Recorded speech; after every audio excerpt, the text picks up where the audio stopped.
Milwaukee. Now, this is a translation of the comment made by Giannis, who is speaking his native language, which, of course, is Greek.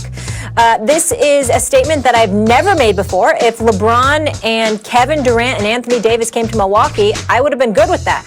I'm not interested if I'm at the top, second, or third name, okay? I'm 25. I want to win because when I retire, that's what people will remember. And if I got LeBron, KD, Davis, if all those come, I wouldn't mind at all. I don't care if I'm the top player on the team. Giannis can become an unrestricted free agent after this season. Stephen A., can you see Giannis staying with the Bucks? Because that quote makes it seem like that's what he intends on doing. I can see him staying with the Bucks if indeed they would end up in the finals. Because I think that he'd realize that he's got a legitimate shot to win it all. And I think that's how he views it. Getting to the conference finals might be an accomplishment, but in the same breath, when you consider the questions that we've had about the Eastern Conference historically, it was a foregone conclusion that whoever came out of the East was going to lose to the powers in the West, whoever that team may be, whether it be Golden State or in last year's case, the Los Angeles Lakers. That's just how you view it. Toronto was an aberration because KD obviously got hurt and Klay Thompson went down in Game 6 despite having 30 in the third quarter. But when you look at the Milwaukee Bucks right now, if you're Giannis, if Middleton shows up and be that bona fide number 2 or number 3 now that Jrue Holiday is there, a career 45% shooter from the field, the 35+% shooter from three-point range, and considered one of the best two-way players and one of the elite defenders this game that exists in this game today. When you look at it from that perspective, there's really not much of an excuse for Milwaukee not to come out of the East, especially if James Harden doesn't end up in Brooklyn to join Kyrie and KD. So again, if they got to the finals, then I think Giannis ends up staying in Milwaukee, because when you come from Greece and when you know his background and you consider the profile, Max, that has been done on him and how poor his family was and some of the trials and tribulations that they endured, he's overcome an awful lot. And you know, when you come from a different nation and you come to this country, we might sit here and look at meaning Los Angeles, being significantly different than Milwaukee, et cetera, et cetera. But when you come from where he comes from, Milwaukee's damn near Southern California. So you know what? You don't particularly mind. Yeah. And as a result of that, I think that the way they've treated him, the way they've embraced him, the way he has performed for them, I think under ideal circumstances, he'd love to stay in Milwaukee. But they've got to win, and I think they've got to come out of the East in order to keep him in Milwaukee long term. First of all, Giannis' statement, Giannis is that dude. A back-to-back MVP talking about, I could be the 4th best player on the team. I'm trying to win championships. That's what people remember. He's absolutely right. He wants it to be in Milwaukee. I'm going to address what you just said. He's not going to stay in Milwaukee. And the reason he's not going to stay in Milwaukee was because there's a tide in the affairs of men, Stephen A., which, taken at the flood, lead on to great fortune, right? The Milwaukee Bucks ownership, those 3 investor guys who own the Milwaukee Bucks, decided to let Malcolm Brogdon walk out the door instead of paying like an enormous luxury tax bill by giving him a contract maybe he didn't deserve. The problem is this. What you said, let's take what you said about Giannis in Milwaukee and how he's from very desperate circumstances. Milwaukee looks really good to him. He doesn't care about, it's sunnier in LA or something. But the rest of the league does. Other players do. And that's why in the history of time, Milwaukee has never signed a great free agent. I'm trying to remember who it was. I keep forgetting it was a forward about 6 or 7 years ago. They signed to a $15 million a year contract. He was okay. He wasn't a giant star. Big stars don't sign in Milwaukee. So what does that mean?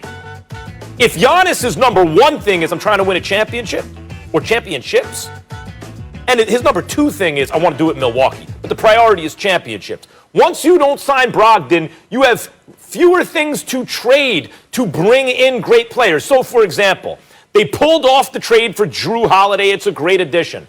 Jrue Holiday, Chris Middleton, and Giannis. Is that enough to get to the finals? Maybe. Is it enough to win a championship? Probably not. What if they had Chris Paul on that team as well? Would that be enough? Now you say, yep, I think that team probably wins the championship. Chris Paul moved teams. He switched teams. Phoenix got him for Kelly Oubre and a couple of guys and a first-round pick. You mean to tell me if you had Brogdon on the team, you couldn't move him in a package for Chris Paul? Probably a better package. I mean, the point is, because you can match up salaries, you have a valuable player. The point is, the Bucks played the town cheap when they had the chance. Now they didn't have enough to put an actual championship roster together. Giannis is going to recognize that. They couldn't even complete the trade for Bogdanovich, which would have helped them. Probably still wouldn't have been enough, right? They need another star player in order to get over the Lakers, in order to get even over a healthy Nets team. They didn't do it. They won't win the championship this year, and Giannis will sign away somewhere else. It's not because he doesn't want to be in Milwaukee. It's because he values championships more. And as Robert De Niro told Sylvester Stallone in Copland, Stephen A., when Stallone decided to do what Robert De Niro wanted him to do, but too late, you blew it. You blew it, Milwaukee Bucks. You blew it. Well, I think the jury's still out on that. I mean, to have a guy like Drew Holiday, that's nothing to sneeze at. I love Malcolm Brogdon, and he's got an incredible upside. He's not Drew Holiday, not yet. When you consider what Drew brings to the table on the defensive side of the floor and offensively, he's no worse than Malcolm Brogdon. You got to take that into consideration and consider it an upgrade. Secondly, and more importantly, here's the deal.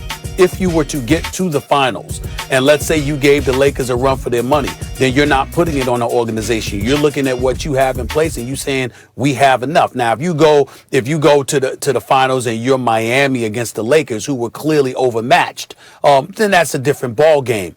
But if you go to the finals and you have a dogfight, then that's not on management. That's you looking at yourselves and saying, if we had done this, if we had done that, we could win it all. You got to look at Budenholzer, who I think is an exceptional coach. But the bottom line is they came up short last season. There's no way around it. And one could argue the season before that because you lost 4 straight. Yes, it was to Kawhi Leonard in Toronto. But if you were good enough to be up 2-0, you should be good enough to avoid 4 straight losses, okay? At least force a game 7 for crying out loud. So those things are on Budenholzer's resume as well. So we got to take into consideration everything that's going on with them. And again, that's why I think it comes down to a berth in the finals, because when you look at them, they may feel they have enough.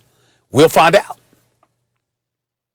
Budenholzer is legitimate criticism because with the Hawks 60 wins and then they fall in the playoffs, and now with Milwaukee and a bunch of wins and a superstar, they fall in the playoffs. But Stephen A., when there's a team like the Lakers out there with 2 MVP players and you got one or 2 other All-Stars isn't enough. You better load up. I'm not saying Brogdon or Drew Holiday. I'm saying Brogdon and Drew Holiday. And now you can flip Brogdon maybe in a deal for CP3. And then you have Middleton and CP3 and Drew Holiday and Giannis. Now you win a championship. Just a pause. It is gangster out there. Like, it is hard to win a championship. And if Milwaukee wants to keep their guy who puts championships above all things, they had to put the team around him. They put a competitive team around him, not a championship team. Well, if he were in Miami, you got the Greek Freak with Bam Adebayo and obviously Jimmy Butler. The Greek Freak with Drew Holiday and Middleton, with Middleton averaging 20 a game and doing what he's supposed to do, is nothing to sneeze at either. It's really about Middleton. What's he going to do? We're about to find out. I'm not sneezing, but we ain't throwing any parades either. Let's be honest. Unfortunately, we got to run, fellas, because I got a lot of other stuff to discuss with you, like the NFL. When we come back here on First Take, Mike Tomlin calls the Steelers a junior varsity squad after their win against Baltimore, but find out why you should be more confident about them finishing a perfect 6